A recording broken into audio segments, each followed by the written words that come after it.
My favorite thing about spraying fungicide and insecticide is the fact of the matter of whenever I come back tomorrow, there won't be any bugs around my sprayer.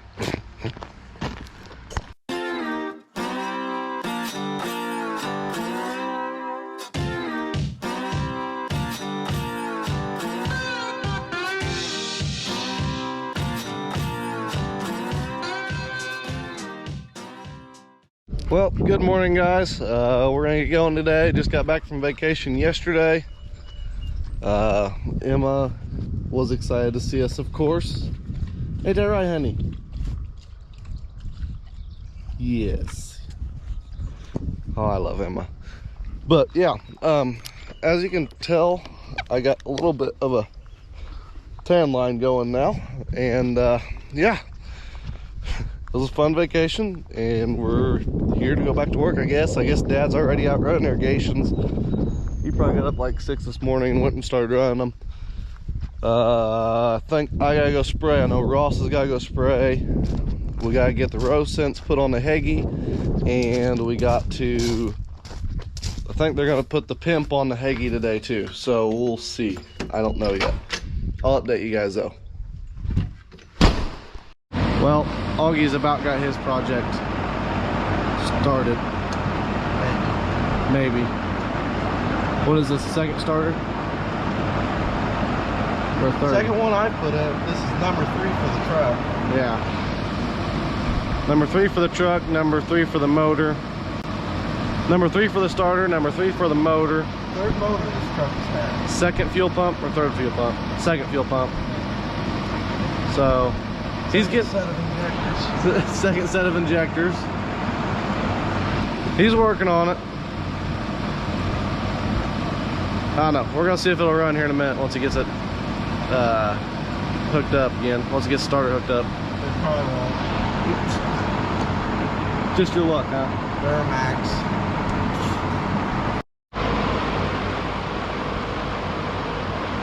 He's gonna try it. Do we need to cross our fingers?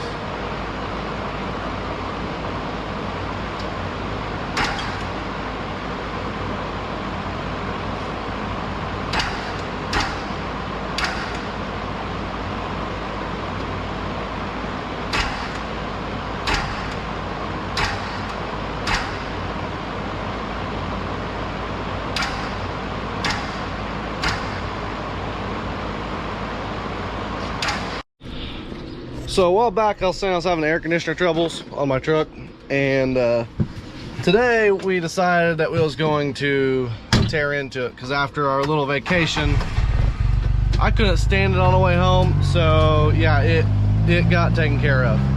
We ended up having to take and put a valve in the heater core line on the that goes from the motor to the, oh, what's it called? That goes from the motor to the heater core in the truck.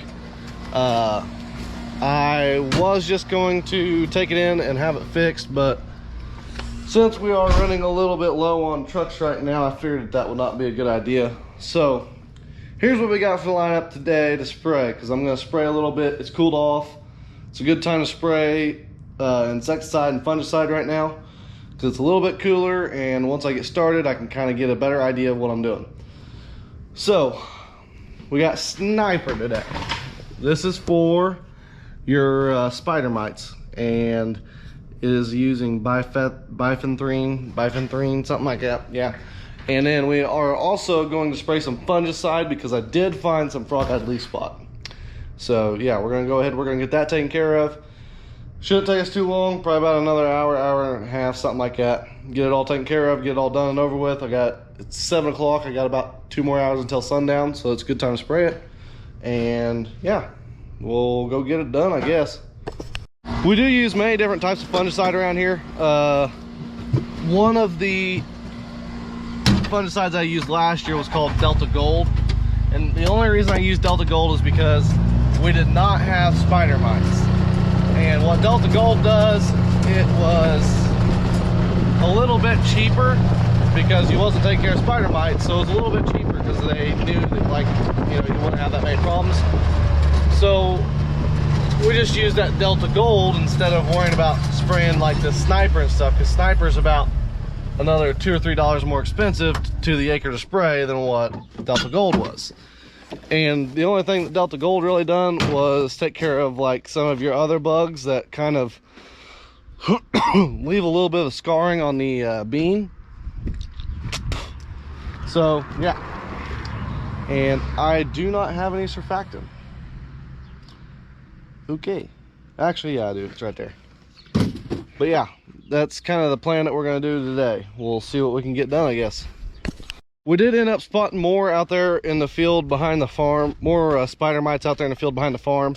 The reason I got so much of that stuff is because spider mites will spread really easily, but especially in these dry conditions. We was kind of hoping that the irrigation would help to knock it off whenever we ran the irrigation around, but we're having all kinds of irrigation troubles, and if we wait too much longer, then all that we're going to end up doing is end up having a issue with more of them. So we're going to go ahead, we're going to get sprayed, we're going to get it done over with, and then we don't have to worry about it anymore, because I don't know about you guys, but I don't really want to mess with it too much more. So all right, well, let's go ahead and we'll get something done. Also, the first fungicide that we're going to use this year is called Approach Prima by DuPont. The reason that we're using Approach Prima over everything else is because I can get Approach Prima with my Corteva cash, and I only had like $800 some worth of Corteva cash, and this is all that I bought. That's enough for about 80 acres roughly. Or wait, no, 94 acres to be exact. So we're going to go ahead and we're going to use this Approach Prima today, and then whenever we spray tomorrow, I'm going to use, oh, what's the other one called? Miravis Top. Miravis Top? Yeah, Miravis Top. I think so. I'm going to use Miravis Top next, mainly because I guess my injection tanks are empty. I didn't know that. Okay. But yeah, I'm going to use Miravis Top because it's the new fungicide and it is the top of the line. It's made by Syngenta. And if you guys know anything about Syngenta's fungicides are just amazingly top of the line. So we're going to put that up against this Approach Prima, which basically outdone everything last year. And then we're also going to try and use some Revitec too. Revitec is another fungicide that just came out here recently by, I think it's BASF. I think BASF makes it. And we're going to try them both, and we're going to see how they do side by side in a couple trials.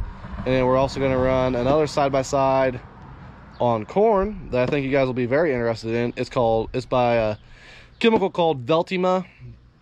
I'm not exactly sure who makes it, but it's made for corn that is only like V10 to V14. And if you guys know anything about corn, that is pre-tassel. They want it before tassel.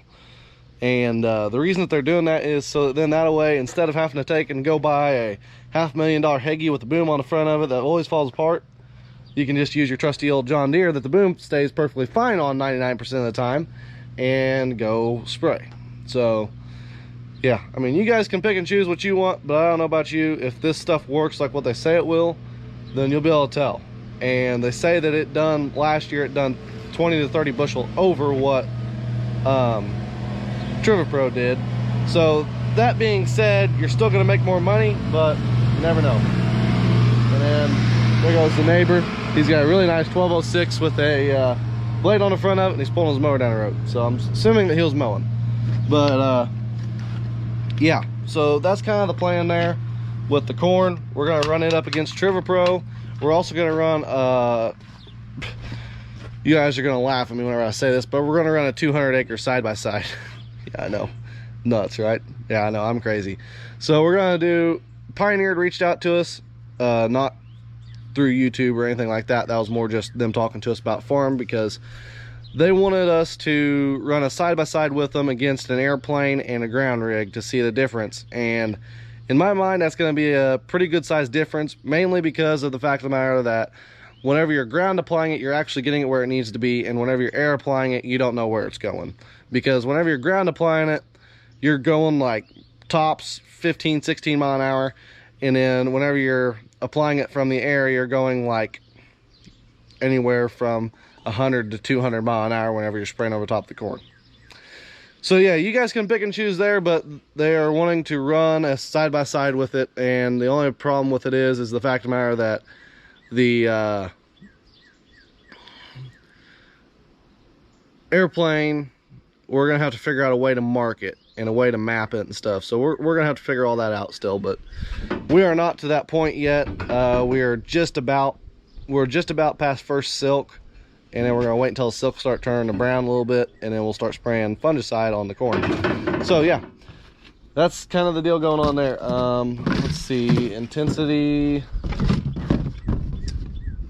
I gotta run some intensity for some volunteer corn, and then we're gonna run some approach prima and the sniper, and the sniper will take care of the insects, and this will take care of the frog eye leaf spot I found this morning that I do not like very much. But yeah, I'm gonna stop rambling, guys, and we're gonna just go spray, because I know that you guys are probably tired of listening to me ramble. I don't know about you guys, but I'll probably get some fuel,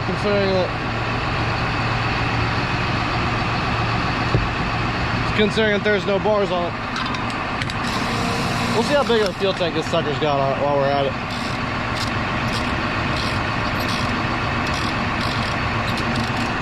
Come on. Spin around, spin. Ah, crap. I gotta go all the way back around now. There we go. Alright, at 0. Ooh.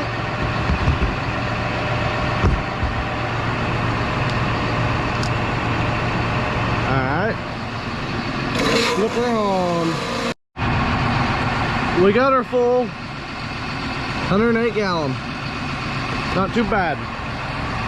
But yeah, that'll last me about 700 acres if I'm easy on it. If I'm hard on it, it might last me 150. Depends on how much road driving I'm doing. If I'm driving on roads a lot, then I go through a lot more fuel than whenever I'm not driving on roads. So, yeah. Oh, air conditioning. Alright guys, so this is my first time spraying since I got the new turbo put on it. And holy cow. Woo! This thing's got some get up and go to it. We did end up diagnosing it as the linkage that goes into the turbo. That was my issue all along. You guys have been following along with it. I've been having actuator problems, or we thought it was an actuator problem, but it ended up being that the turbo linkage that goes from the turbo to the, yeah, something like that. But yeah, we got it fixed, and let me tell you, this thing will flat out truck now. So yeah, we got her good to go now, that is for sure. But just done the field out here just around my house. You can look right there, there's my house. And then we're gonna come up here, and Ross is gonna come out here, and we're gonna change nozzles, because I don't like how these nozzles are spraying. We're gonna go to a flat fan instead of a full fan, if that makes any sense to you guys. But yeah, so we're gonna change them up real quick, get them all changed out, and then we'll get right back to it. But all I should have to do is turn them. I mean, I got them all on there, all I gotta do is turn them. Ross is gonna come out here and help me with it. We're gonna clean out a filter too, because I might have a filter plug. So yeah, that's the plan. So it should literally be as easy as just coming back here and going like, well, see, there's my problem. I'm missing some nozzles, so we should just be able to go like that all the way through here. Switch it to the flat fan nozzle, which should run it, for one, at a higher pressure and bigger droplets, or smaller droplets, because I was running my extend nozzles. But yeah, we need to get that changed. So we're gonna go through here and we're gonna try and change some of these up a little bit. So the first day of fungicide is done and over with. Next we got to do some more fungicide tomorrow. But yeah, I gotta wait on the irrigations to move around a little bit, and then we will go ahead and continue tomorrow. And then we will probably go back to spraying just for volunteer corn. The only reason I'm spraying fungicide right now is because I found frog eye leaf spot out here, and I want this other field here to be a really good field. So yeah, these beans they have really good potential. It's just getting them to that point to where they will succeed well. So I'm hoping for the best, and we should be able to crank a pretty good crop out of these beans out here, because they've been corn on corn for so long. So yeah, but we gotta wait on irrigations to move before we can spray too terribly much more. And I am gonna go home because it's like 10 o'clock and I want to go to bed. So yeah. So we're gonna go in the shop here. I don't think that there's much in here, but we're gonna check and see. I know Augie's little projects in here. Yeah, nice and cleaned out shop. Not much in here. So yeah, Augie's truck's in here, or not really Augie's truck, farm truck's in here, and he's putting in, or trying to finish up on the motor. This thing we're going to use for fertigating. So basically that's where we put fertilizer directly into the line of the irrigation, then we pump the fertilizer into the irrigation through this rig. Dad bought this last year for like 75 bucks at an auction. So yeah, we got this and we're gonna try it. We're gonna see how it goes, and then we really are not sure what's wrong with this truck yet. We know that it runs, we know that the motor is fine, but we aren't sure what else is wrong with it. It's got something wrong with the fuse block in here, and yeah, we got to get it fixed. Or shut off Ross's light so it's got battery tomorrow. But yeah, we're getting somewhere with it at least. The hood's back on it and everything, and then the tire's still off of it, but it's got a motor in it. We know the motor works, that's all that matters. But anyways guys, come back tomorrow, because tomorrow we're going to be running some fungicide trials on corn. We're also going to be doing some more fungicide with me. Ross is going to be running some fungicide. Sorry Ross hasn't been in the last two videos. He's been doing other things, I've been doing other things, trying to get videos to you guys before I went on vacation. So yeah, but anyways guys, Ross will be back in the next video, and I guess that's going to be all for today's video. Please remember to follow Farm Instagram, Facebook page, like this video, subscribe, and use code RISH100 for $100 off an FBM membership. It helps out a lot guys, I promise. And I will see you guys later.